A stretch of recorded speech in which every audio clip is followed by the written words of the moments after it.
Si tu as une personne qui était ton meilleur ami, à qui tu as tout donné, tu lui as rendu les services les plus improbables qui soient, tu as été là pour lui quand il était noyé dans la difficulté, tu as fait pour lui tout ce que tu pouvais faire pour un être humain, et que du jour au lendemain, il t'oublie, il s'éloigne de toi, il ment à ton sujet, il te vole, il t'escroque.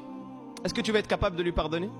Est-ce que tu vas sincèrement être capable d'effacer cela comme si ça n'avait jamais été et comme si ça n'avait jamais existé? Humainement, c'est difficile. Et même si tu as le degré de piété le plus haut qui soit et que tu arrives à lui pardonner, est-ce que tu arriveras à oublier? Non. Toujours, tu vas te méfier de lui. Ça aura brisé quelque chose dans votre lien.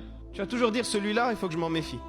Pourtant, Allah subhanahu wa ta'ala, il nous mentionne que son pardon et sa miséricorde, non seulement ça n'a rien à voir avec le référentiel humain, mais en plus c'est tout l'inverse. Ma miséricorde dépasse ma colère. Est-ce que nous, en tant qu'êtres humains, en étant toujours sincères envers nous-mêmes, est-ce qu'on fait des choses qui attirent plus la miséricorde ou la colère? Sincèrement. Chaque jour on a des manquements, chaque jour on a des fautes, chaque jour on a... De sorte à ce que si on était chargé de nous-mêmes, si on était des personnes autres que nous et qu'on était mis nous-mêmes à notre propre charge, on serait fatigué de nous-mêmes.